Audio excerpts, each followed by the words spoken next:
Hey guys, tonight we're stepping into a world of brocade gowns, drafty stone halls, and endless expectations.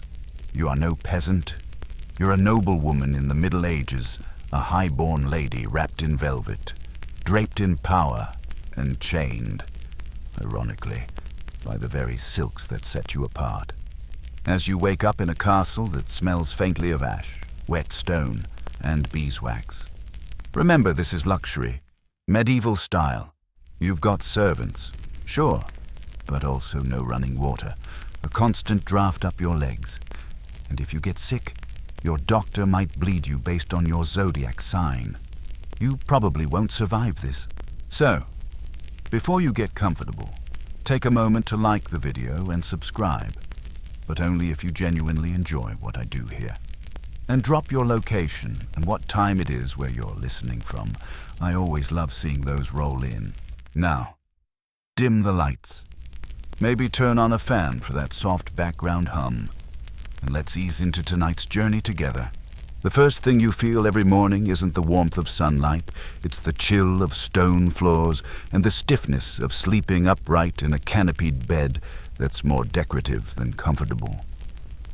You groggily sit up, your heavy woolen covers falling back, revealing the fine linen night shift you slept in. A maid enters without knocking. Privacy is not a thing you get much of, and hands you a basin of lukewarm rose water to wash your face. Your morning doesn't begin with coffee. It starts with devotion, discomfort, and drafty chambers that somehow manage to feel colder than the night outside, despite the silks, despite the embroidered slippers and the faint scent of dried lavender in your chest of linens. Life isn't exactly cozy.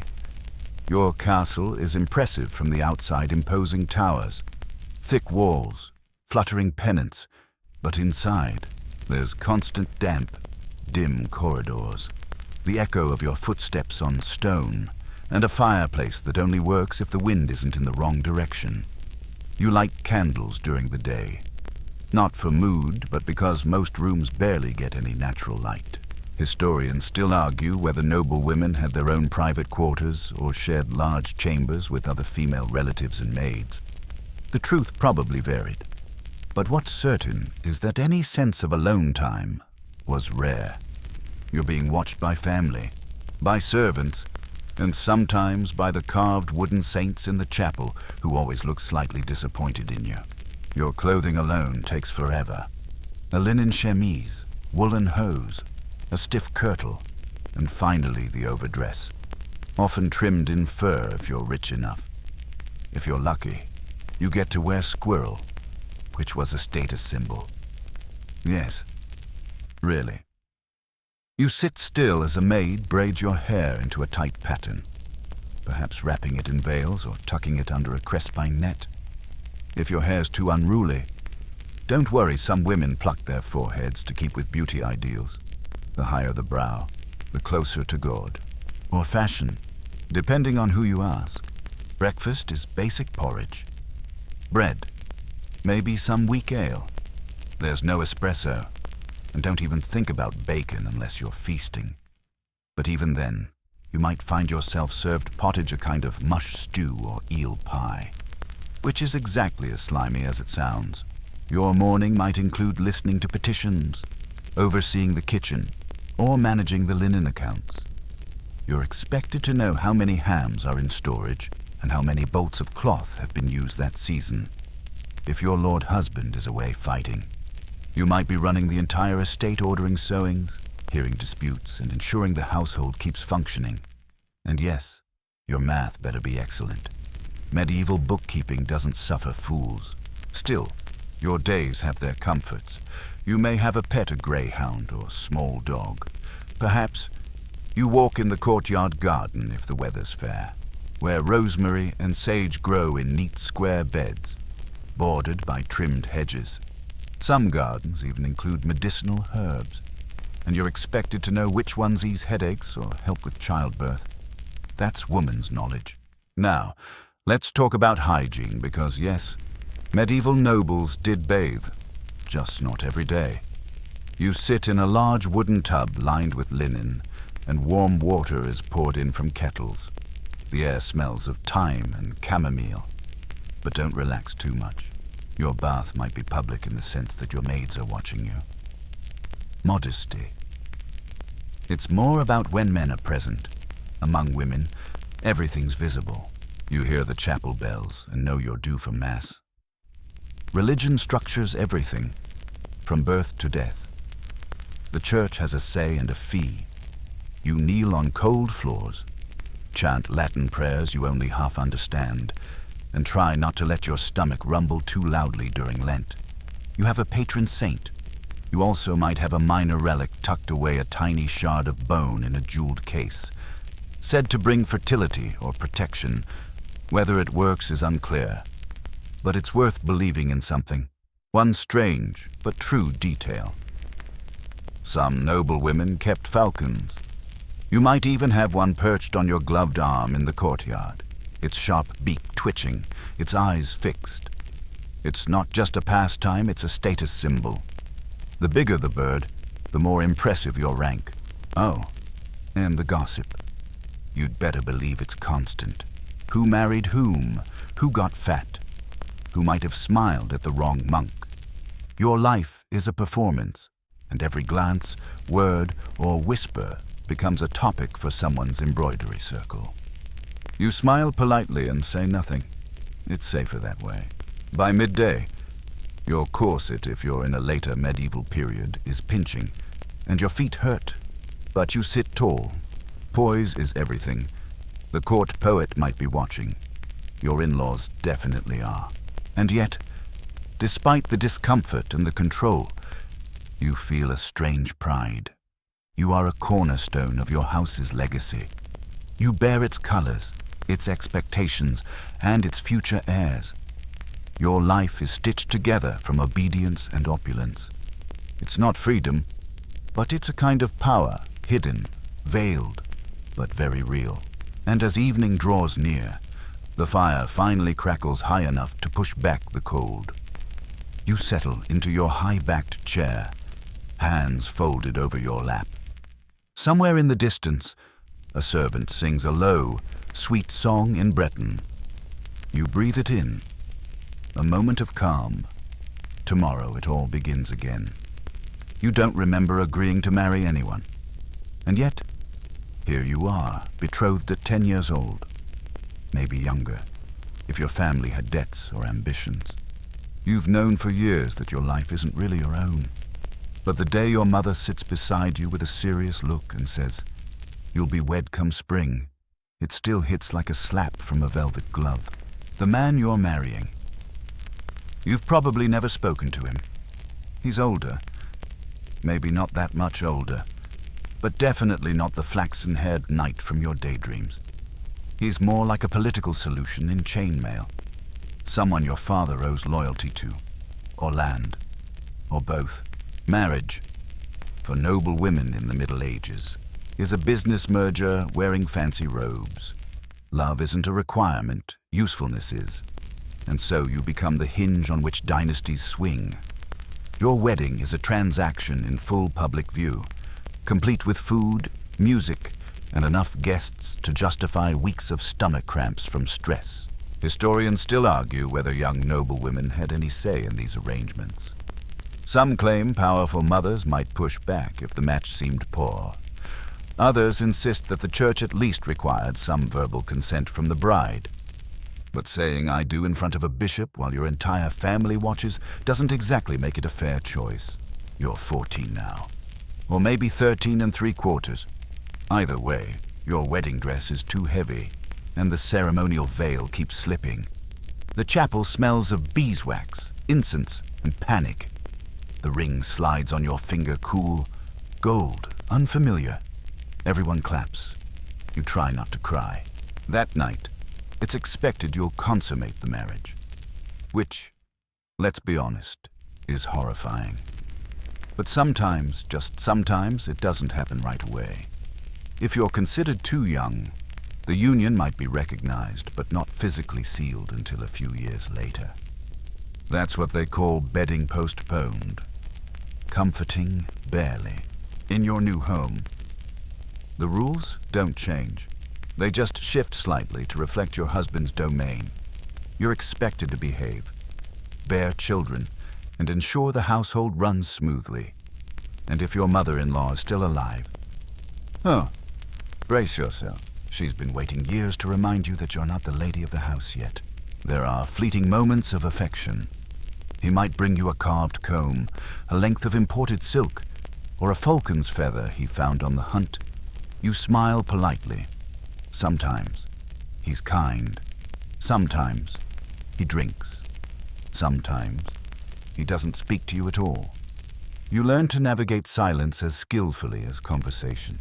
There's a weird blink and you miss it phase when your body is still growing. But you're also expected to host banquets and talk about estate grain yields. You might still secretly play with your carved dolls, but now you hide them in your wardrobe behind your embroidered chemises. No one can see the child in you anymore. That version of you was left at the altar. Your daily duties are heavier now. You're involved in managing servants, hearing tenant complaints, maybe even overseeing some legal matters if your husband is away. Noblewomen weren't just ornamental. They were often administrators, mediators, and political chess pieces with surprisingly sharp minds. The idea that you just sat around all day in a tower embroidering is, well, only partially true. Here's a fringe detail some noble families exchanged not just daughters, but sons-in-law.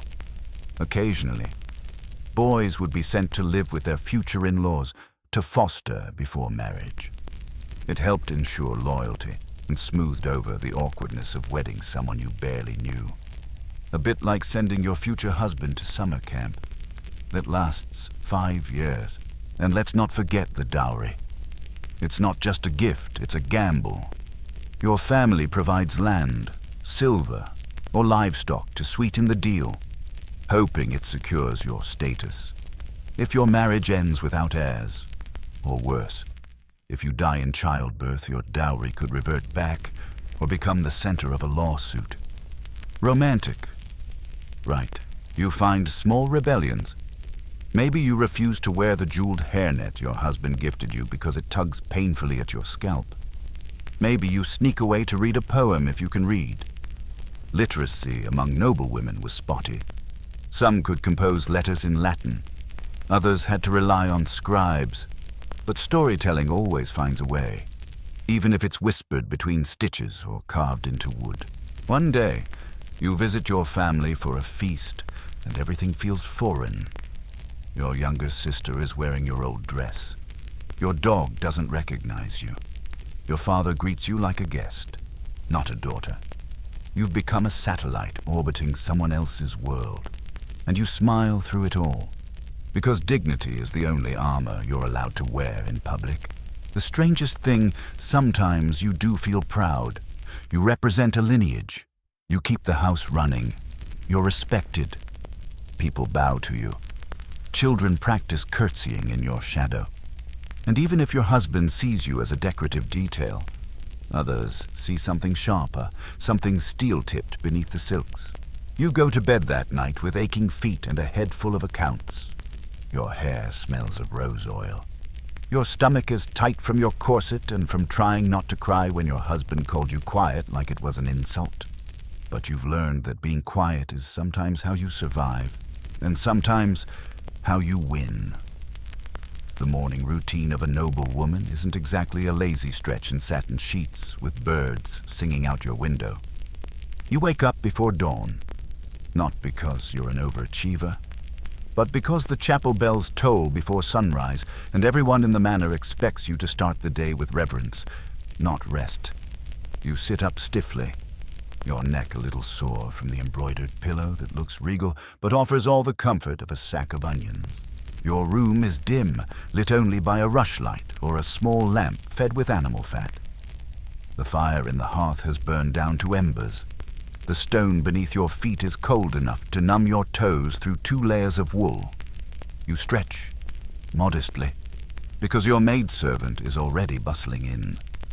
You've had the same girl since your marriage. She knows you better than your husband does.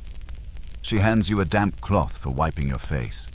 No toothpaste, no toothbrush, just a gritty powder made from salt, sage, or ground oyster shells. Tingly, after a brief wash with rose water or vinegar diluted in warm water if you're lucky. You change into your day wear, a linen shift. Then layers of wool, silk, or velvet, depending on the season and your household budget. Each layer is an act of patience and precision. You feel like you're being assembled for a parade. The fabric itches, the sleeves tighten at the wrong spot, and your stomach's already regretting the tight-laced bodice. But you look the part. You cross yourself and whisper a prayer, just like your mother taught you. A noblewoman's life is a slow march through piety, and mornings belong to the saints. You kneel in your private oratory, or if your family's rich enough, a tiny chapel, and recite verses in Latin. Do you understand them all? But it doesn't matter. What matters is devotion, posture, and being seen praying. You're hungry. Of course you are. Last night's supper was small because it's a fast day again, but breakfast won't wait for your appetite to grow. A servant brings it on a wooden tray porridge made from barley or oats, sweetened with honey if it's a feast day, but otherwise bland. There might be bread, too dark, coarse, and fresh. Ale, not water, because water's often unsafe to drink. And if your families fancy goat cheese, you eat slowly. Too fast, and you look unladylike. Too slowly, and your steward side-eyes you for wasting time.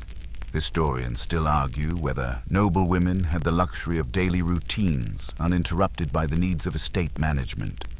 Some believe most mornings were structured and predictable, while others suggest they were constantly disrupted by servants, disputes, and sudden news, probably both.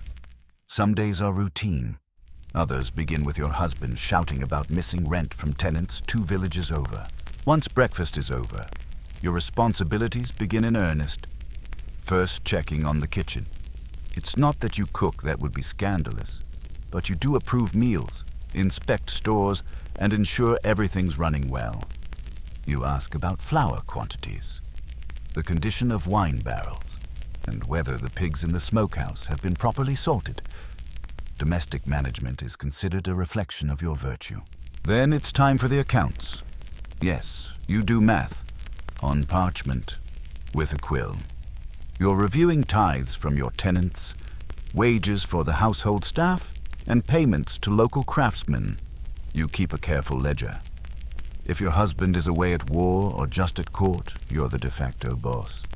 And when mistakes happen, guess who gets blamed? Around mid-morning, you might retreat to your solar, the warmest and brightest room in the castle. The name makes it sound like a spa, but really it's just a room with better windows and maybe a few cushions. Here, you embroider. Always embroidering.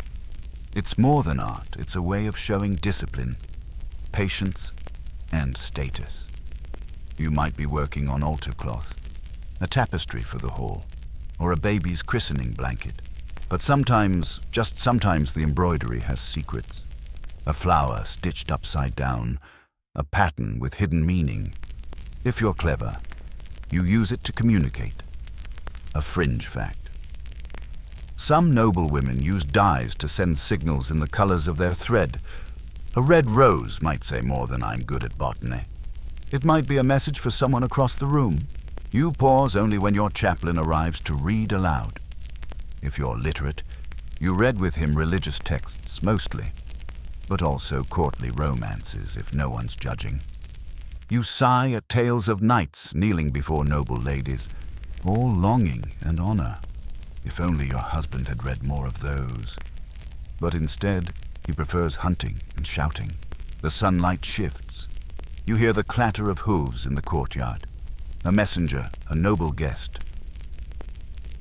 Either way, you adjust your veil and prepare to receive visitors. A lady's grace must always be ready to perform. You smile, speak little, and listen much. Everyone's always watching. The wrong word could become gossip before nightfall. A debate still circles among scholars about how much power noblewomen truly wielded in these interactions. Some argue their influence was purely ceremonial. Others point out letters written by women that negotiated peace treaties, arranged marriages, and influenced royal policies. So yes, your tongue might be gilded, but it can also be sharp. As the midday sun spills across the stone floor, you close your eyes for just a moment. You've already dealt with 6 requests, 4 servants, and 1 suspicious stain on the tablecloth that no one will admit to. You're tired, but the day's not over, not even close. And so you rise, adjust your girdle, and walk slowly toward the next task. You pass under archways that echo your footsteps, the smell of baking bread and drying herbs trailing behind you like a cloak. Every step feels like a performance, every glance a test. But you've survived worse than porridge and petty squabbles. You're a noblewoman. This is your stage. And morning is just Act 1. You sit quietly, hands folded in your lap, the embroidery frame resting just so across your knees. The morning light is slanting through stained glass, casting soft colors on the stone wall. To anyone watching, it's a scene of perfect domestic grace. You, the virtuous noblewoman, deep in your needlework. Eyes lowered, dutiful, gentle, but that's not just a peony you're stitching. Between the loops of green and pink, there's a curl of thread not quite in place, a petal shaped ever so slightly like a letter. You know it, and the person you're trying to reach knows it too. That tiny detail in the hem. Not a mistake, it's a message. You see, embroidery wasn't always about flowers and saints. It could be dangerous. A code, a warning, a flirtation. Historians still argue whether noblewomen actually used stitches to pass secrets. There's no solid proof, but enough oddities survive in old samplers to keep the theory alive. And you've mastered the art of hiding intent in plain sight. To be fair, most of the time embroidery really is what it looks like, a way to pass time, show skill, and fulfill expectations. You sit for hours in the solar or the great hall, surrounded by women, your fingers sore, your back stiff. You stitch prayers into altar cloths, love into baby caps, boredom into endless tapestries of hunting scenes and saints. Your best friend, Lady Alice, sits beside you. She's quicker than you, always finishing her motifs first. You both pretend it's a race, but she teases you kindly. You've shared everything, scraps of gossip, stolen honey cakes, even an old hair ribbon she wore to her betrothal meeting. You trust her, which is rare, because in this world, friendship is fragile, and secrets are sharp. Every so often, a nobleman passes through, a guest at the manor, a distant cousin, a knight in your husband's service. He might nod, or say something politely dull about your fine needlework. But if he lingers, if his compliment includes your eyes rather than your stitchwork, that's when the game begins. Courtly love. It's a ridiculous, over-the-top idea, born in the troubadour courts of southern France and spread like wildfire among the upper crust. The rules are dramatic. Love must be pure, unfulfilled, and full of longing. No touching, just sighing, lots of sighing. Maybe a poem passed under a plate at supper. Maybe a glance held a second too long across the banquet table. And yes, your marriage doesn't count. That's not love, it's a political alliance. Courtly love is about fantasy, unspoken dreams, and the ache of what can never be. Convenient. Right, especially for men who can flirt without guilt, and for women who can imagine romance without the mess. Still, you play along, you hum the songs, you memorize the poetry, and sometimes, yes, you do imagine what it might be like to run off with someone who sees you as more than a womb in a velvet dress. But reality is never that kind. So you just stitch. Your frame creaks slightly as you adjust it. You're working on a banner now, one that'll hang in the chapel come Easter.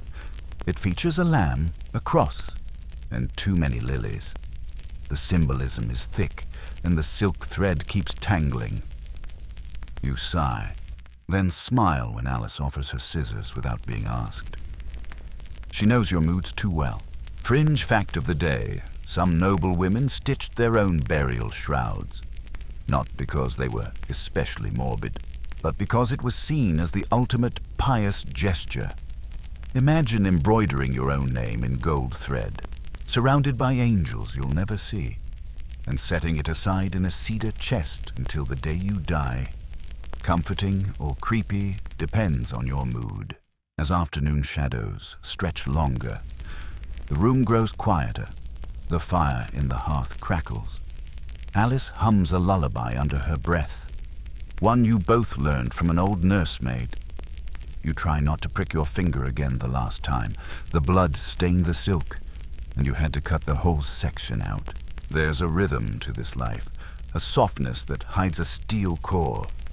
You're doing more than crafting pretty things, you're maintaining reputation, sanity, even subtle resistance.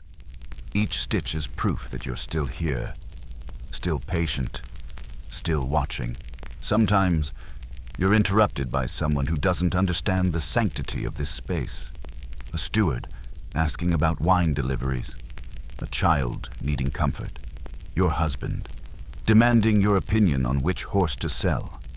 You respond with grace, never showing your frustration, then return to your thread. The world spins, but your hands remain steady. And when you're alone, truly alone, you let yourself rest the needle and breathe. You look at the work spread across your lap. It's beautiful, not just in craft, but in meaning. These are the hours no one counts, the silent moments between obligations, the only time that feels like it belongs to you. Alice finishes her piece and stands, stretching her arms with a soft groan. You laugh and do the same. Your hands ache, your eyes burn, but the work is done for now. Tomorrow you'll start again.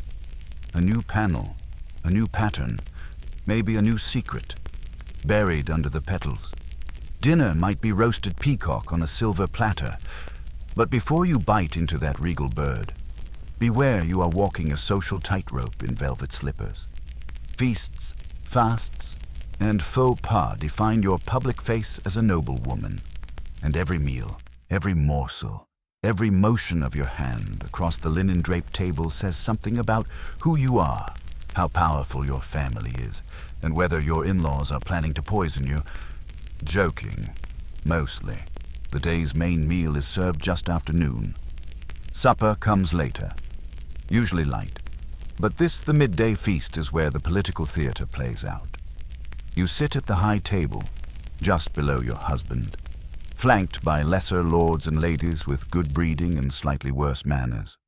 The hall is loud with chatter, dogs skittering underfoot, and minstrels tuning up their lutes. The air smells like roasted meat, beeswax, and occasional unwashed armpit. Glamorous. You keep your eyes on your trenchers.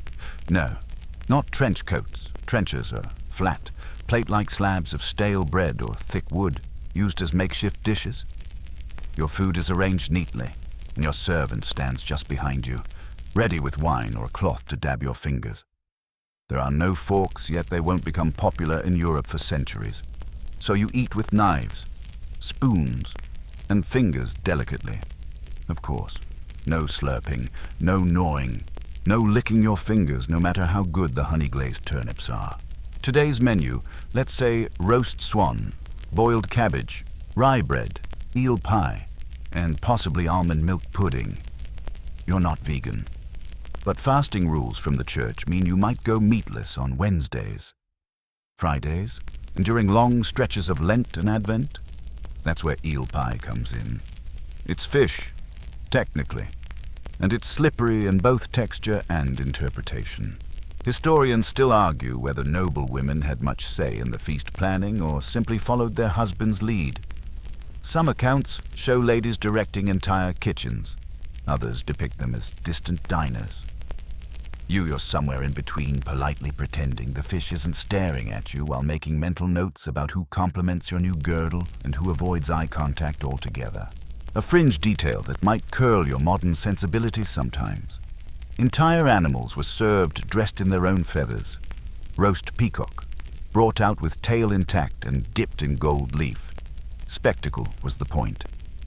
Nutrition, a secondary concern. The conversation matters more than the calories. You're expected to laugh at jokes, nod wisely at political chatter, and deflect personal inquiries with a grace that says, "I know exactly what you mean," and also nothing at all. You avoid the trap of talking too much or too little. Your mother warned you silence is golden, unless it makes you look stupid. So you speak in polished phrases. Never interrupt, and always remember who's listening. Across the table, a visiting knight brags about his time in Gascony. You smile, tilt your head, and sip wine. He's loud, and his chain of office clinks with every gesture. He's watching you. You offer the tiniest smirk, just enough to flatter. Not enough to encourage. This is the delicate sport of noble feasting. Court intrigue, served warm. When the servants bring out the final course, something sweet, like candied fruits or spiced wine, you feel your corset biting into your ribs. You've only eaten 3 bites of everything, which is more than enough. Overeating is considered vulgar. Besides, your dress wasn't made with sitting in mind. And then, the faux pas. Lady Cecily drops a chunk of bread into her wine cup. Not tragic, but enough to catch glances. She tries to pretend it didn't happen, but it's too late. The steward clears her place with a sniff that might as well be a slap. Later, her misstep will be whispered about in the sewing rooms and copied into someone's letter home. You file it away, silently grateful it wasn't you. Eventually, the feast winds down. You're tired. Your head buzzes faintly from the wine, and the smoke from the torches has made your eyes itch. You excuse yourself with a nod to your husband, glide from the table with a practiced turn, and disappear into the corridor, trailed by a servant girl carrying a small fan. You pause in the hall, exhale, and rub your temples. Your role at meals isn't just decorative, it's strategic. Every glance and gesture contributes to your reputation. You've navigated alliances with nothing but eye contact and cut a rival down with a perfectly timed toast. Later, you'll meet with the kitchen steward to discuss tomorrow's menu, how much barley for the porridge, how many rabbits left in the pantry, whether the fishmonger can be trusted to bring in fresh carp. It's all part of your domain, but for now, you slip into the garden courtyard, the fading sun brushing your cheeks with pale gold. The fountain trickles. You hear the distant sound of a lute and a laughing child. For a moment, it's quiet. The swan, the eel. The side glances, they all melt into the scent of crushed thyme and damp stone. And you smile, a little slyly. Because you know that while men may battle with swords and squires, you fight your wars at the table, with napkins, nods, and a spoon dipped just so into almond pudding. No, there is no iron contraption strapped between your thighs. Sorry to disappoint the legends. The infamous chastity belt. Almost certainly a myth, at least the wearable kind. Historians still argue whether they ever existed beyond museum hoaxes and Renaissance jokes. But while you might not be locked up in iron like a medieval chastity Barbie, make no mistake, your virtue is under constant guard. From the moment you could walk without tripping over your skirts, people have been measuring your worth by what you haven't done. Not how kind you are, not how clever, but whether your body remains untouched, your gaze demure, your laugh not too loud. Purity is currency, and you're expected to protect it like your family fortune depends on it because, spoiler alert, it does. You're 16 now, maybe 17, a noble woman in the eyes of the world, though your heart still thrums nervously whenever someone says your name during supper. Your veil falls just right. Your laces are tight. And you have mastered the art of sitting perfectly still for hours. All of this armor, because any slip, any perceived impropriety can unravel you. There are watchful eyes everywhere. Maids who gossip, stewards who report to your husband, and a chaplain who insists on daily confessions. The church is your spiritual leash. Lust is a sin. Curiosity is temptation. Even dreaming of someone other than your husband counts as moral failure, though how exactly one polices a dream is still an open question. You begin your days with prayer, end them with scripture, and try not to smile too freely at the visiting troubadour who sings in the courtyard. He smells like rosemary and wood smoke and sings like his soul has been left out in the rain. You feel something, but you drop your eyes and pretend it was nothing, because it must be nothing. At Mass, you kneel like a saint, head bowed. You've memorized the posture of humility.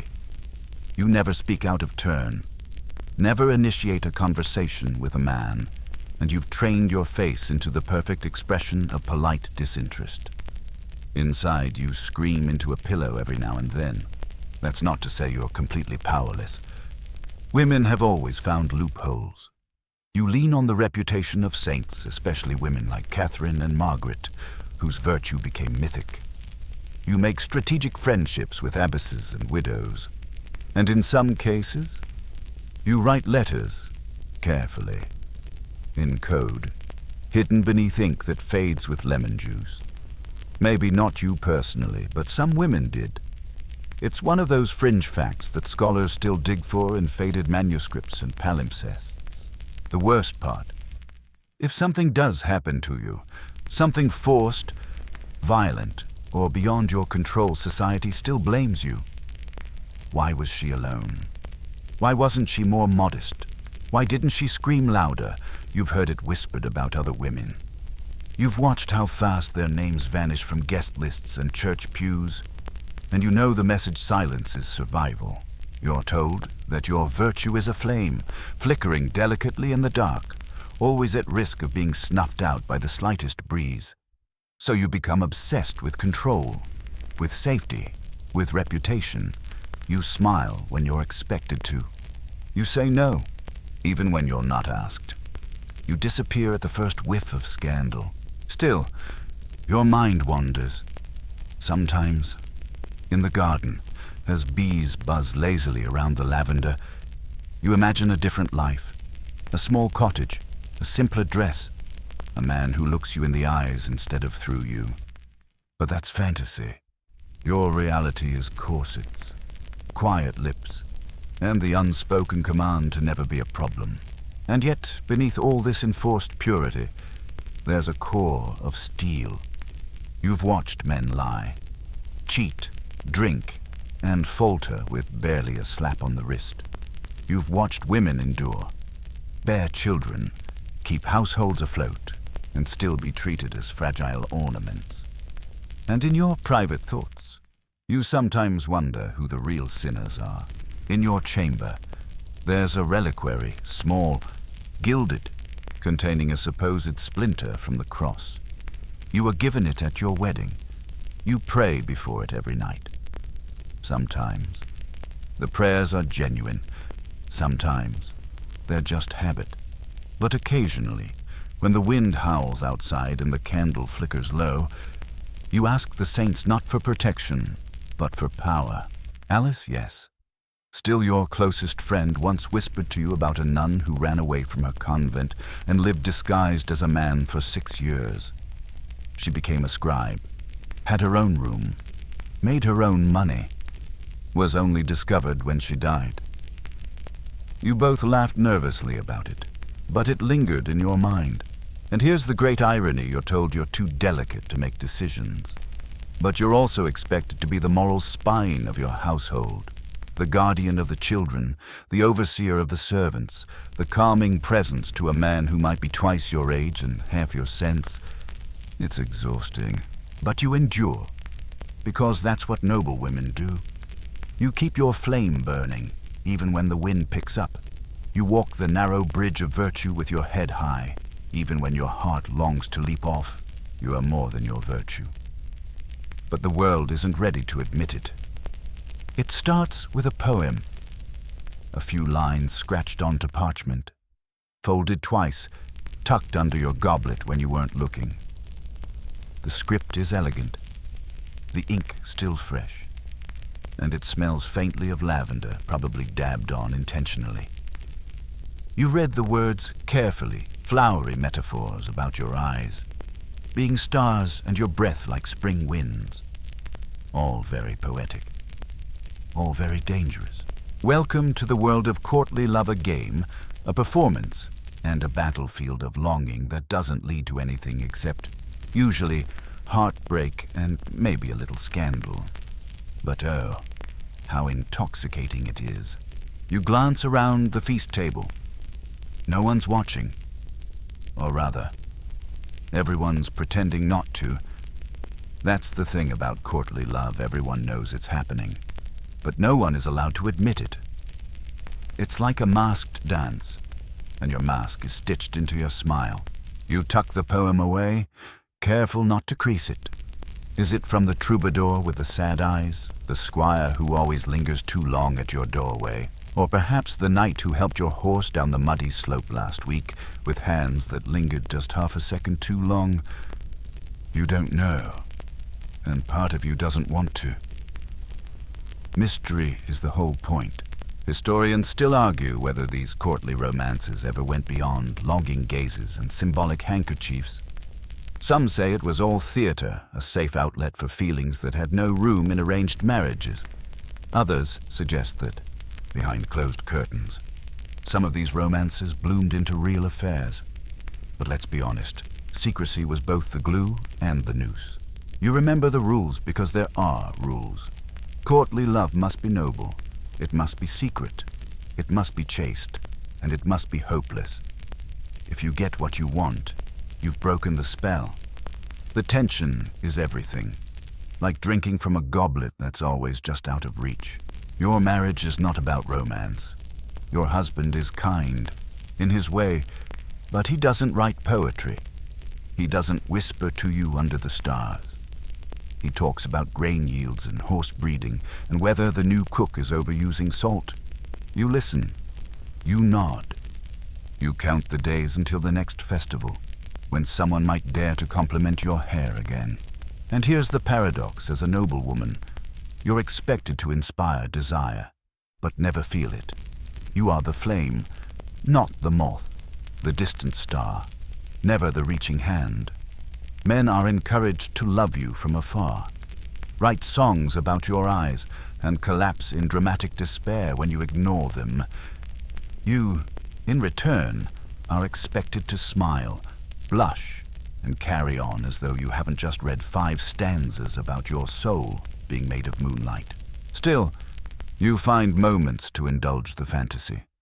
You linger in the garden a little longer when you know he might walk past. You drop your glove accidentally. Of course, during a hunt. You accept a flower that just happened to be the same color as your dress. These are your victories. One fringe detail that still fascinates scholars: the courts of love, allegedly held by noblewomen like Eleanor of Aquitaine. These were said to be gatherings where ladies judged matters of the heart, debating whether a knight's devotion was pure or a lady's rejection justified. Some think they were real. Others think they were just poetic invention. Either way, the idea that you might sit in judgment of a man's love is delicious. But courtly love is not without danger. One wrong word, one intercepted letter, one too long glance in the chapel, it could all collapse. Your husband might grow suspicious. Your in-laws might whisper. Even the servants might start watching you differently. And once doubt enters the room, it never leaves quietly. So you become careful, surgical. Even you burn the letters in the hearth late at night, watching the parchment curl into black lace. You ask the maid to stay longer during your walks, just enough to provide plausible innocence. You smile at your husband more than usual. You're weaving 2 lives together, the visible and the invisible. There's a thrill in it, a pulse of excitement that you haven't felt since before you were married. Not because you want to run away, but because you want to feel something, to know you're alive beneath the brocade and ritual, that there's still something of the girl who once danced barefoot in the orchard and dreamed of more than land treaties. And then, just as quickly as it began, it ends. Maybe he's reassigned. Maybe your husband finds the letter. Maybe you simply get tired of the tension. Whatever it is, the game fades. You fold up the last poem, slip it between the pages of a prayer book, and close it with finality. You are a wife, a mother, a stewardess of land and labor and lineage. And now, again, a woman with secrets that live only in silence. That night, you light a candle, settle into your seat by the fire, and embroider a new motif a heart, bound with vines, surrounded by thorns. You stitch slowly, deliberately. No one will ask about it. No one will understand, but you do, and that's enough. It begins with a slight discomfort, a twist in your lower back, then the heaviness, like carrying a basket of stones inside your own body. And one morning, the maid finds you pale and shaking, a cold sweat on your brow, hand clutching the edge of the bed like it's the only thing holding you to earth. Word spreads quickly. My lady is with child. There's no soft reveal, no bouquet of wildflowers or painted nursery, just a tightening of rules and a growing list of expectations. You're congratulated, of course, over and over. The steward brings a special cut of meat to your plate. Your mother-in-law beams with a mixture of triumph and relief. Even your husband looks at you with something almost like respect, because finally, you're fulfilling your true purpose. You're continuing the bloodline. In noble families, producing heirs isn't just about legacy, it's survival. No heir, your husband's brother could seize everything. A distant cousin could challenge your children's legitimacy. The political fallout could last for generations. So yes, congratulations. You're the kingdom's most valuable broodmare now. No pressure. Historians still argue whether noblewomen had more freedom during pregnancy or less. Some accounts suggest they were pampered and protected.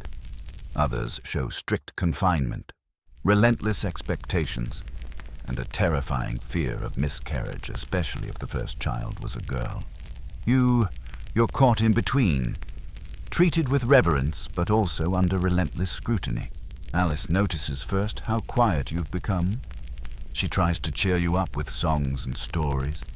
She even sneaks you honeyed almonds wrapped in a kerchief. But you don't laugh as easily anymore. The weight isn't just in your belly, it's in your heart. Every day brings more aches, more uncertainty. You're no stranger to childbirth stories. They haunt the tapestries and echo in the old nursemaid's murmurs.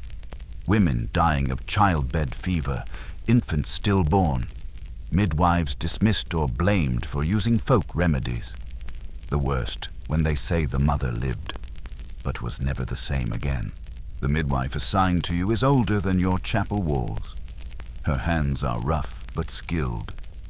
She carries herbs in tiny cloth pouches and speaks in a low voice that even the chaplain doesn't interrupt. She tells you what to drink, what to eat, and what dreams to avoid. You follow every word like scripture. By the 6th month, your body has changed so much you barely recognize it. Your once slim hands now swell, your feet ache even at rest, and your favorite dress won't fit no matter how much you curse the laces. There's no modesty left. Maids bathe you, dress you, help you from bed. You feel more creature than lady. And yet, amid the discomfort, there are moments of wonder. When you feel the child move for the first time aflutter, then a kick. When your husband places his hand on your belly, and for once, doesn't talk about grain, just waits, quietly, as if even he feels something stirring beyond his control. But that calm is brief. By the time your waters break, panic sets in. The chamber is sealed. No men allowed. Curtains are drawn. Linen is laid. Bowls of hot water steam in the corners. The midwife stands over you like a general before battle. Labor is not poetic. It is pain beyond words. You sweat, scream, weep, and curse in a voice you didn't know you had. Your back arches. Your vision blurs. The hours twist and blur. You think of your mother, of Alice, of saints, of the sky beyond the chapel's stained glass. You think of nothing. You think you might die. Alice is there, holding your hand. She doesn't speak, but you know she's praying, or maybe begging. You don't know when the cry comes yours or the baby's, but suddenly the room tilts, and something is placed on your chest. Damp, fragile, alive. A boy or a girl. It doesn't matter. Not in this moment. It's breathing. You're breathing. The midwife nods. The nursemaid weeps. And you just close your eyes. Fringe fact. In some noble households, the placenta was buried beneath the chapel's threshold as a blessing. Other times, it was burned with herbs to keep evil spirits away. You don't know what they'll do with yours. You just want to sleep. In the days that follow, you're confined to bed. They call it lying in, a time to rest, recover, and be waited on. But really, it's a time to survive. Your body is weak, bleeding, and sore. Fevers can still strike. Your breasts ache as milk comes in. You flinch at every cry from the cradle, torn between love and fear. Visitors come.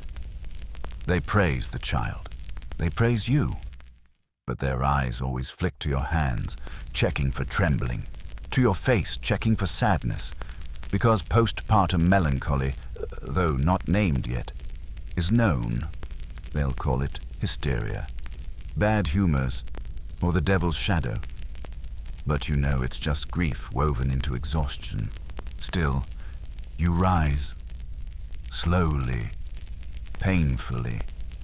You begin to walk again, to nurse, to hold your child without fear of dropping them.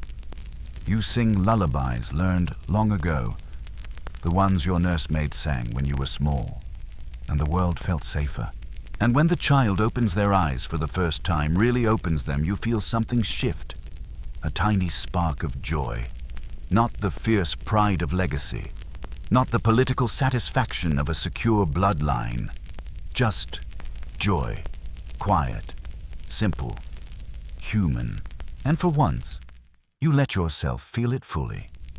A baptism is not just a religious rite. It's a stage, a show, and you, as the mother of the newly born noble child, are the lead actress in a ceremony that mixes faith, feasting, politics, and just a touch of competitive parenting. You're exhausted. Your body still aches in all the wrong places. But there's no resting through this.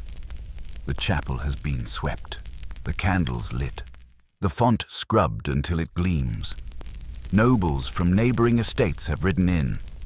The priest has rehearsed his Latin, and the nursemaid is whispering prayers under her breath like they're incantations. The baby is dressed in fine linen, maybe trimmed with lace, depending on your family's wealth. Your hands shake slightly as you carry the child forward. The godparents await, carefully chosen. Of course, this isn't just about faith. It's strategy. Your husband picked a powerful cousin. You picked Lady Alice.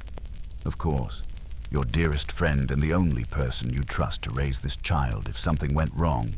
You stand beside the font as the priest begins.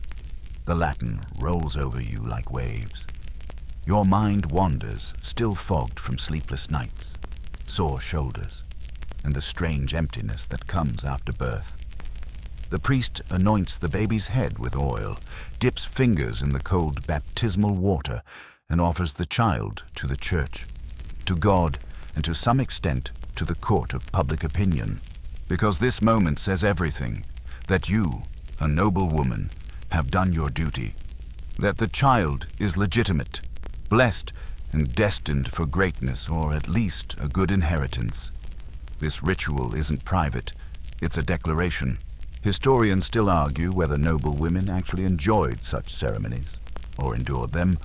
Some believe baptisms offered women a rare public acknowledgement of power and status. Others argue the ceremony only reinforced how little autonomy they had, with priests, husbands, and relatives making every key decision. You're standing in the middle of both those truths, radiant, hollow, proud, exhausted. The guests file back to the hall for the feast. Yes, another one. You barely taste the food. You're busy holding the baby, smiling politely at distant cousins, accepting compliments about how quickly you've recovered, and hiding the fact that your back is spasming again. Someone offers you sweet wine. You accept. You pretend it helps. Alice sits beside you, whispering that the cook burned the bread again and the steward nearly served last week's goose. You smile, grateful for the distraction. Across the table, your husband is already talking about land grants and potential betrothals as if the baby isn't even out of the cradle yet. And so it begins. The next chapter. Your role now expands beyond wife, beyond hostess. You are mother, capital M. Everything you do will now be weighed against that title. You spend your days nursing, pacing, humming, watching the baby sleep. You also still manage household accounts, listen to complaints from tenants, and try to keep the castle from descending into chaos. Motherhood hasn't excused you from your other duties. It's just added another spinning plate to the pile. One quirky medieval tidbit. Some noble families hired professional rockers, women whose only job was to rock the cradle all day while singing lullabies. It sounds absurd until you realize how much time a newborn demands. Your rocker hums something soft in the corner.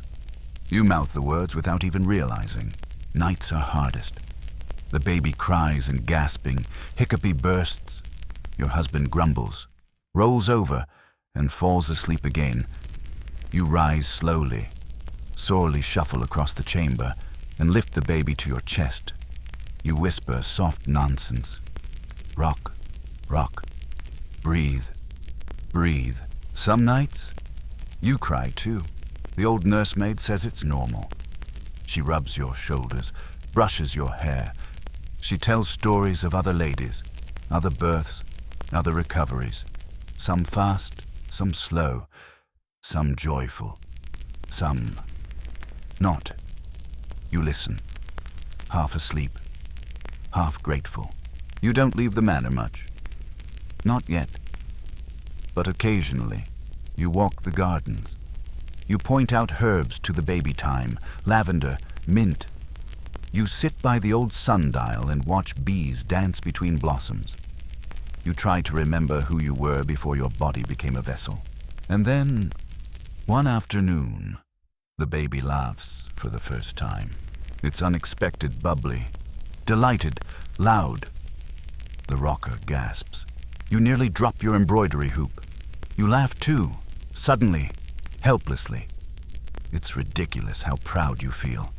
This small, wriggling creature likes your face, finds you funny, approves of your performance. It's not quite power, but it is something, a flicker of meaning that feels earned, not inherited. You make a vow, quietly, that day in the garden, to protect this child, not just from illness or injury, but from the harshness of court, the sharpness of gossip, the weight of expectations. You can't control their future, but you can shape their beginnings. And that, perhaps, is where your truest influence lies, not in the halls or the chapel or the ledgers, but here, in the quiet, in the gentle hums, the soft fingers, the whispered names. You are a noblewoman, a mother, a keeper of lineages and lullabies. If you ever believed the fantasy that noblewomen spent their days lounging on silk cushions and brushing each other's hair, well, welcome to the harsh light of medieval responsibility. Because once the baptism is over and the visitors trickle away, It's back to work. The castle doesn't run itself, and much of that falls to you. From dawn until dusk, your life is threaded with decisions, observations, and quiet calculations. Your husband may carry the title, but when it comes to managing the daily flow of life within the estate walls, you are the real master of order. Your morning begins not with poetry or rosewater, but with a knock on your chamber door. The house steward has questions about the grain stores. The cook is asking if the river eels are still safe to serve. The nursemaid needs a new blanket.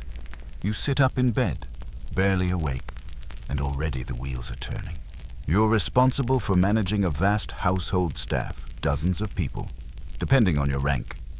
Maids, pages, grooms, nurses, cooks, and laundresses all report through a chain of command that ultimately winds back to you. You oversee wages, you settle disputes, you approve repairs. One leaky roof tile over the buttery, and you will be blamed when the cheese spoils. You rise, wrap a shawl over your shoulders, and walk through the hallways with purpose. The great table needs to be scrubbed, the rushes replaced. That tapestry in the north wing, it's drooping again. You make a mental note to ask the steward about the moth problem. One fringe detail.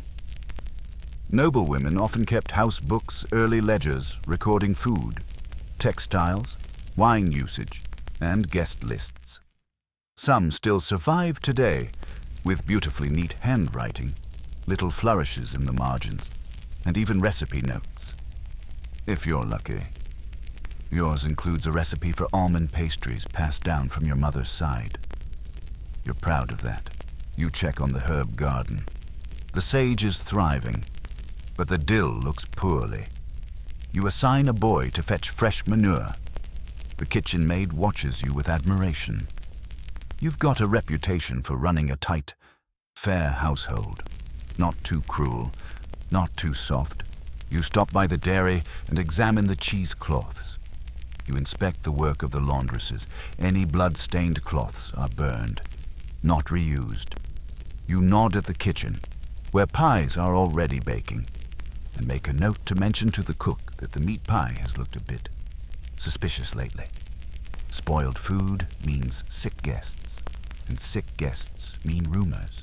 Historians still argue how much power noblewomen truly wielded in estate management. Some suggest they were merely symbolic overseers, while others cite letters and estate accounts that show real day-to-day involvement, based on how tired your ankles feel by noon. You know the truth you're doing more than anyone gives you credit for. And then, amid all this, you still make time for the human part of the job. You pause at the nursery and rock the baby for a while, whispering nonsense and half-prayers. You visit the tenant's infirmary, checking on a boy with a broken leg. You remember his mother's name, even though no one expected you to. These small kindnesses echo longer than most noblemen's speeches. You also keep tabs on your servants' morale.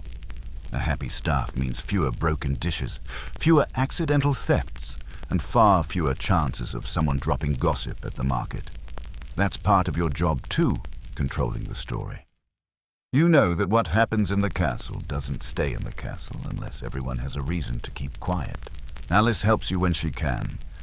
She manages the sewing room and often lends a hand with the servant girls. You trust her implicitly. She hears things before anyone else.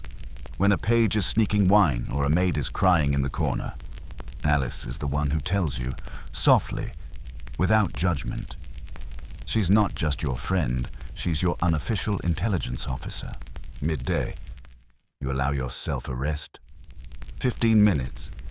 You sip cooled wine and nibble a few almonds while reading over yesterday's accounts. The ink smudges slightly under your fingers. You make notes in the margin, so-and-so overcharged on that batch of linen again. He'll need to be spoken to kindly at first.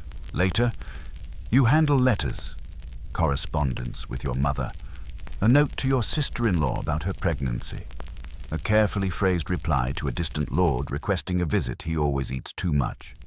But his lands border yours, so diplomacy wins. The ink stains your fingers. The baby's cries reach your ears again. Evening arrives with more questions. The ale barrels need inspection. The priest has requested more candles. The kennel master is complaining about fleas again. You meet each request with practiced calm, though your feet throb and your back is tight with tension. And finally, when the last question is answered, the last task assigned, the last servant dismissed, you retire to your chamber. You peel off the layers of silk, the girdle, the lace. You sit before your small mirror, warped and imperfect, and study your face. A little older, a little wiser.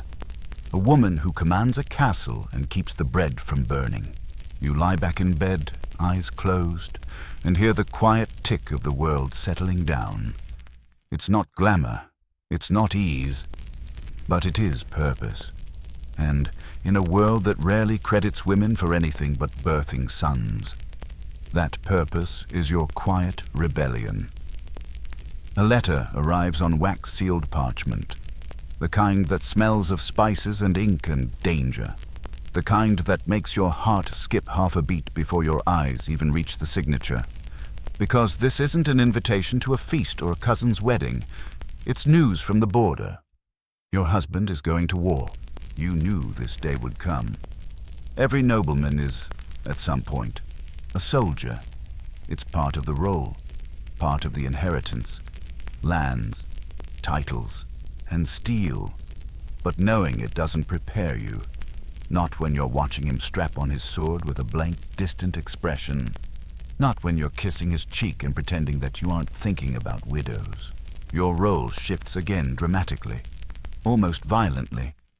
You are now the lady of the manor in full, not just behind the scenes, but front and center. You oversee the castle in your husband's absence. You make decisions. You seal letters. You manage disputes. And in times of true crisis, you hold the keys to the armory. Historians still argue whether noblewomen left behind during wars were truly trusted with power or just tolerated out of necessity. Some chroniclers praise brave ladies who defended castles and raised troops. Others dismiss them as caretakers who merely passed time until the real lords returned. But you feel the weight of command in your bones. This isn't a performance. This is survival. The mood shifts the day your husband departs. The great hall is quieter, the servants more cautious. Even the dogs seem uneasy. You stand in the doorway as his horse disappears beyond the tree line, your hand still raised in farewell, long after he's out of sight. War changes everything. You review supply inventories with new urgency. How many barrels of salted fish? How many sacks of oats can the blacksmith be trusted to finish those repairs on the gatehouse in time?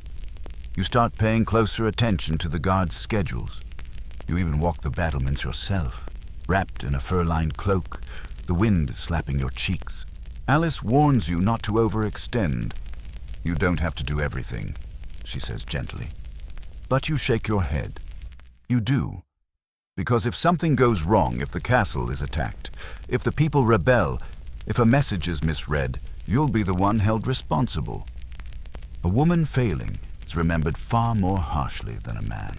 One fringe detail from history. Some noblewomen were given full military command while their husbands were away. Letters exist of women like Nicola de la Haye, who held Lincoln Castle against repeated sieges.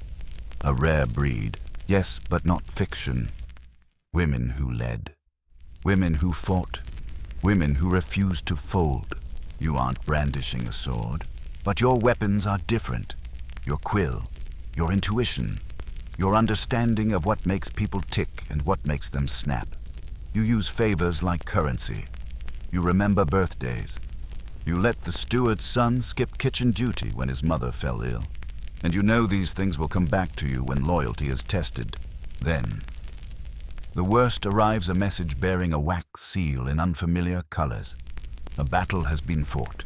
Casualties, confusion, no clear word on your husband's fate. You read the letter 5 times, trying to pull meaning from the gaps. That night, you don't sleep. You sit in the window seat, watching the stars. Your child stirs in the next room. You can hear the gentle creak of the cradle. Alice brings you broth. You don't touch it. The next morning, you rise and continue your tasks as if nothing's changed. You instruct the servants. You meet with the chaplain. You listen to disputes among the tenants about livestock. You do it all without flinching, because panic is contagious, and the castle cannot afford it. Your reputation grows quietly. The guards nod when you pass. The steward begins seeking your advice unprompted. You begin writing more letters, sending updates to your husband's allies, organizing supply deliveries, even arranging a discreet meeting with a neighboring noblewoman. You're not just holding the fort, you're running it, still. Every sunset brings dread. What if the next letter brings confirmation of death? What if your child never knows their father? You try to imagine a life as a widow, ruling alone, raising a son or daughter with only portraits and stories to connect them to their lineage. And then, weeks later, the news comes your husband is alive, injured, but alive.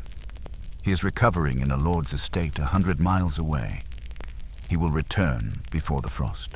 You don't cry, not immediately. You finish reading the letter, fold it neatly, and excuse yourself from supper.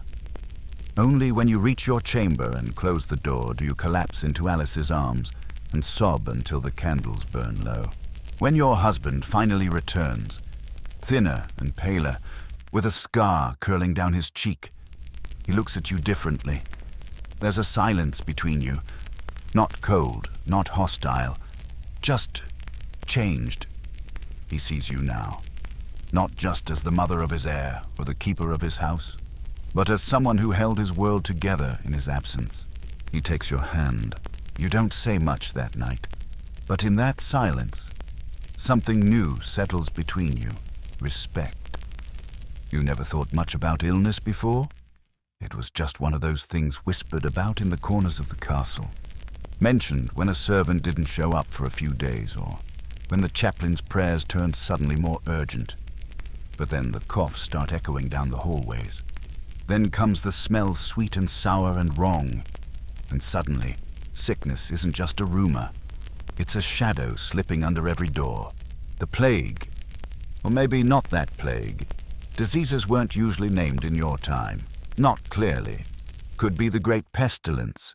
Could be camp fever. Could just be the sickness.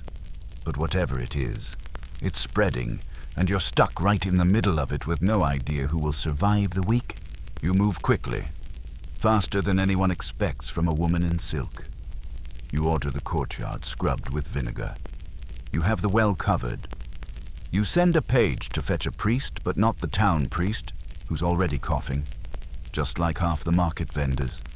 You summon the steward, bark orders, and demand honesty.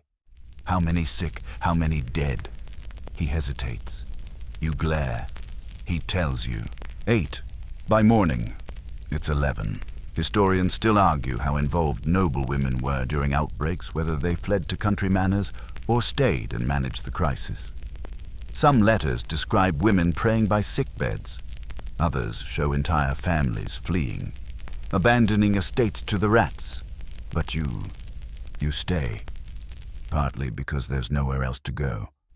Mostly because someone has to hold the center. You close the gates. No one enters. No one leaves. It makes people restless, but it's the only way. You move the sick to the unused servants' hall. It's drafty, but at least they're isolated. You burn rushes, boil herbs, and press rosemary into every corner like it's a magic spell. Alice, bless her, volunteers to help. She tends to the sick with a damp cloth and gentle hands. You watch her, heart clenched. You pray she won't get sick too. Then one of the washerwomen dies. The castle shifts again. Fear thickens. Some of the servants stop showing up. One stable hand locks himself in the tack room. The steward begs to send his son away to relatives. You let him. You don't blame anyone. You wear a scarf soaked in vinegar over your mouth and nose. It does nothing. but it makes you feel braver. You speak less. Your voice is hoarse from smoke. You light candles for the sick. You recite prayers you barely remember. You dig into your memory for anything your mother once whispered about cures onions, leeches, dried toad powder. You skip that one. You order linens burned. You ring the chapel bell yourself when the deacon collapses. And then it slows. No one dies for 2 days. Then 3. The steward's niece laughs again in the hallway. Alice hums while sweeping, like it's just another spring morning. The smell starts to fade. You begin to breathe. You survived it, and not just you, your child, your husband, Alice, most of the household. You don't feel victorious, just numb. The grief hasn't hit you fully yet, but you know it's waiting, like a tide that's drawn back only to return stronger. One fringe detail during epidemics: people sometimes sewed charms into their clothes, tiny relics, symbols, or even prayers stitched right into hems. You find one in your own cloak a week later. Alice must have done it. You press your fingers to the little cross and feel, for the first time in weeks, the flicker of something close to comfort. The priest who survived barely insists on holding a mass of thanksgiving. The chapel is quiet. Everyone's faces are thinner, tired, eyes red. But they show up. And you sit at the front beside your husband, your child on your lap, Alice behind you, and you think we made it. This time, you never thought your legacy would be survival. But now, you're starting to understand. In a world as fragile and brutal as this, enduring is a kind of victory. Not dramatic, not romantic, but real. Back in your chamber, you change the rushes, scrub the stone with vinegar one last time, and finally, sleep without dreams. Peace is strange. Not the idea of it, but the experience. After the war, after the sickness, after the storms and the shortages and the worry, you would think peace would feel like relief, like a sigh. But it doesn't. Not at first. It feels like waiting, like standing at the edge of something, unsure if it's truly over or just paused. The days are soft now, softer than you remember. There's warmth in the stone walls, laughter in the halls. The baby, now toddling, is strong and curious. Your husband spends more time at home, and yet you can't stop scanning the horizon. You've changed, that much is clear. You rise early, not because you must, but because your body doesn't know how to rest anymore. Your hands move through the same motions, stirring porridge, overseeing the maids, checking the ledgers, but there's something sharper in you now. A certain edge to your gaze. The knowledge of what it takes to keep this place standing. You begin noticing things others don't. A missing spool of thread here. A tension between the steward and the stable master there. You say nothing at first, just watch. Quiet competence has become your armor, and people respect you for it, or fear you. Either works. Historians still argue whether noblewomen were truly free during peaceful times. Some say these quiet years were when women thrived running their households, raising their children, overseeing charities. Others argue peace only returned them to the background, their work hidden behind the veneer of male governance. You're not sure which side you fall on. You feel both powerful and invisible. Sometimes in the same hour, your husband changes too. He speaks less of war, more of land. His scars don't fade, but they settle. There's a calm between you now, something built not from passion, but from shared trials. You're no longer playing the roles of husband and wife as much as you are two people who survived the same story. That matters. You're older now, not old, just seasoned, wiser. The mirror shows faint lines at the corners of your mouth, a softness beneath your chin that wasn't there before. But your eyes, they're clearer than ever. You've seen fire, plague, hunger, and courtly flirtation. Not much surprises you anymore. One fringe detail. In quieter years, noblewomen often took up scholarly pursuits. Some learned Latin, some copied texts, some even wrote their own prayers and journals, though few survive. You begin a small book yourself, not to publish, just to remember. You write in the evenings, by candlelight, after everyone is asleep. You don't even tell Alice. You start with the names of the servants who died. Then you list the herbs that helped, then the names of your favorite songs, then your child's first word apple, oddly, then a memory of the day you saw snow fall through the broken window in the tower, back when your husband was still away, and you felt the enormity of your solitude for the first time. Writing becomes habit, not daily, but often a quiet rebellion against forgetting. Outside, the estate hums with steady life. Crops grow, livestock thrive. The chapel is repainted, the old statues polished. A visiting minstrel composes a song about your family's loyalty, and you allow yourself the rare indulgence of smiling when he sings it at supper. Alice is aging too. Her hair has silver in it now, but she's still sharp, still your closest ally.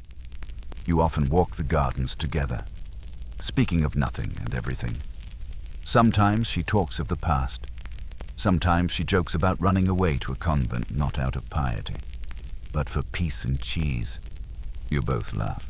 And then, one afternoon, a message arrives. It's nothing urgent. A cousin's engagement, but it's delivered by a young woman with quick eyes and a confident posture. She reminds you of yourself many years ago. After the formalities, she lingers, asks if she can speak privately. You agree. She asks what it's really like being a noblewoman. You pause. You consider the question. You think of war and childbirth, of scrolls and feasts, of crushed herbs and torn letters, of masks worn and removed only in the dark. You answer honestly. It's everything, and it's not enough. But it's ours. She looks at you for a long moment, then nods. You can tell she understands, maybe not yet, but she will. That night, you sit at your writing desk and add one more line to your journal. Peace, at last, is the echo after the storm. Not silence, just the space to listen. You close the book gently and blow out the candle. You find yourself thinking more about legacy these days, not the grand statues or dramatic songs, but the quiet kind. The kind that lives in habits, in gardens, in the soft tone of a child's voice. Your child no longer toddling, but growing fast is beginning to ask questions. Why do we bow in chapel? Why do I have to wear this sash? Why does that knight have a crooked nose? You laugh more often now. You answer when you can. Deflect when you must. Sometimes, you just sit together by the fire while they trace shapes on the worn wooden floor. You're not just raising a future lord or lady. You're raising someone who will inherit your world, its flaws, its duties, its invisible rules. And so you teach in small ways. How to speak kindly to a servant. How to listen when a tenant is angry. How to sit still during a prayer even when your stomach grumbles. None of this is taught in schools. It's passed down quietly, like a favorite recipe. Your husband is busy with land negotiations, trade, borders, taxes, topics that would bore you to tears if they didn't matter so much. But he asks for your thoughts now, sometimes even follows your advice. Not always, but often enough that you notice. You don't need him to say thank you. You hear it in the way he pauses before speaking. You've become an advisor in more than name. Historians still debate the true influence noblewomen had over political affairs. Some say it was all behind-the-scenes maneuvering, quiet whispers in the dark. Others point to letters, carefully worded missives in female hands, carrying weight across kingdoms. You've sent a few of those yourself, and you've seen what happens when the right word, in the right handwriting, reaches the right ear. One curious historical tidbit: some noblewomen were entrusted as guardians not just of land and children, but of secrets. Letters, wills, family feuds. You once held a sealed scroll for 6 months, never once breaking the wax. To this day, you don't know what it said, only that it changed everything when it was finally delivered. Your child shadows you now. More and more, they trail behind when you visit the kitchens, sit beside you when you sort linens, ask questions while you record accounts. You pretend to be annoyed, but in truth, you're proud. They're watching, learning, becoming. You show them the herb garden, pointing out which leaves soothe burns, which cure headaches. You let them name the new lambs, even though they choose utterly ridiculous names like Sir Fluffington and Daisy too. You don't correct them. You just smile. Alice teases you about going soft. You raise an eyebrow and remind her that you once survived a siege on half a barrel of millet and a single wheel of hard cheese. She laughs so hard she nearly chokes on her cider. You've both earned your softness. One afternoon, you receive a visit from a traveling bard. He's dusty, thin, with a lute that's seen better years. He offers to sing in exchange for a hot meal and a warm bed. You agree. That night, in the great hall, he sings an old ballad about a noblewoman who held her land, her family, and her dignity through plague, war, and betrayal. You realize, slowly, that it's about you.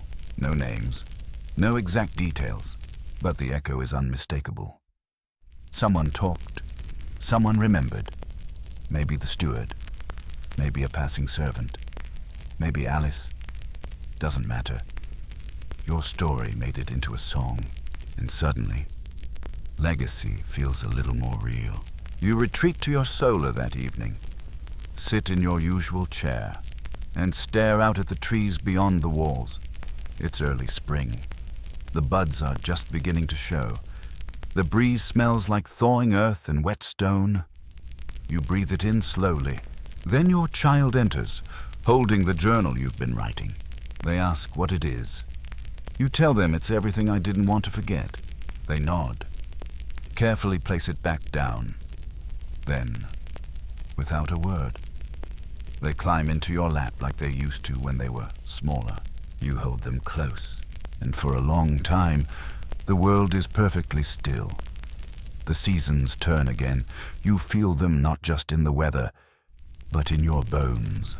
Spring still brings new buds and birdsong. Summer still warms the stones of the courtyard. Autumn fills the air with smoke and cider. But winter reminds you you're not the same woman you once were. The stairs creak louder now. The wind cuts deeper. You wrap your shawl tighter around your shoulders, and you walk a little slower. Still, your days remain full. Not frantic, not rushed, just steady. You rise with the sun, listen to petitions from tenants, oversee the accounts. You walk the herb garden daily, even if your knees ache afterward. The castle continues to breathe through you, and though you sometimes delegate what you once would have done yourself, it's still your voice that holds everything together. Your child is older now, almost grown. Their questions are sharper. Their gaze is steady. They argue sometimes. Like all young people must testing limits, examining the world. But they listen, too. And more importantly, they remember. You see it when they pause before responding to a servant, when they step aside to let an elder pass, when they insist on learning the name of every tenant in the lower fields. They are not perfect. No one is. But you see traces of yourself in their strength. Not in the way they hold a spoon or turn a page, but in the way they carry weight without needing to announce it. One chilly morning, you find them reading your journal. You meant to hide it, meant to burn it, even, but somehow it remained. They look up at you, sheepish, guilty. You don't scold them. You just say, "Did you get to the part about the eels?" And they burst out laughing. That's enough. Historians still argue whether noblewomen were truly remembered for their impact, or simply absorbed into the stories of their husbands and sons. Many names have been lost, others warped beyond recognition, but perhaps the ones that mattered most weren't written in books or carved on tombs. They lived on in the stories passed down over bread and firelight, in the habits of daughters and the instincts of grandsons. One peculiar detail: some noble women had their prayers written down in books that doubled as family records. Between psalms and litanies, you'd find little notations on this day. My daughter fell ill, or snow covered the chapel for 3 days. These books weren't official records, but they were true. You find an old book like that in your solar. You run your fingers over the page. You remember the snow. Alice grows quieter. Her joints ache more. You bring her warm cider. Wrap her in the thickest blankets. She's still sharp, still stubborn, but her eyes are softer now. One night, she tells you, "I think I've had a good life."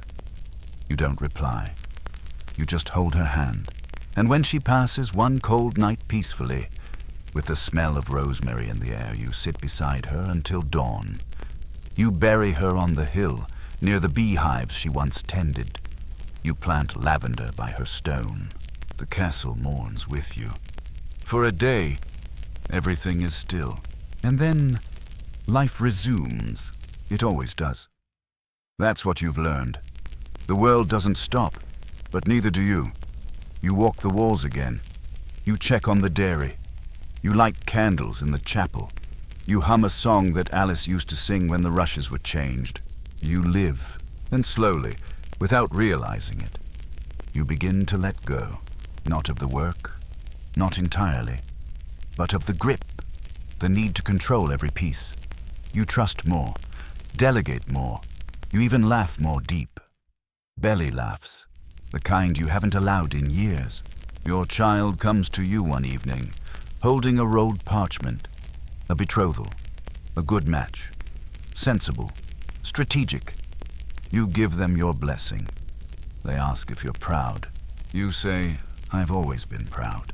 And you mean it. Later that week, you visit the tallest tower in the castle. You haven't climbed it in years. The steps are narrow, cold, but you reach the top and step into the wind. The land stretches before you, all fields and forests and flickering light.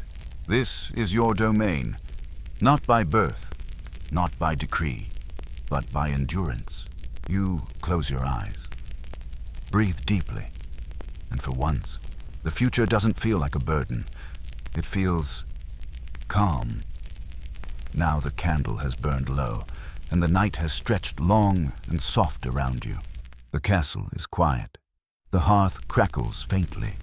The rushes whisper under soft steps. You can almost feel the chill of the stones beneath your feet, the gentle hush of linen as it's drawn across your shoulders. Breathe slowly now. Let the weight of those winding staircases, the press of history, the hum of lullabies drift into the background. You've walked through feasts and famine, through fire and frost. You've lit candles in mourning and in prayer. You've held the line when others faltered. And when the peace finally arrived, you knew what to do with it. Let the memory of soft gardens and flickering torches guide you now. You were never just a noble woman. You were the keeper of everything that mattered. And now, for tonight, you can rest. Let the hush of the castle settle into your bones. Let the soft echoes of your story fold around you like a worn quilt. It's over now, but it's never truly gone. Sleep, noble lady. Sleep well.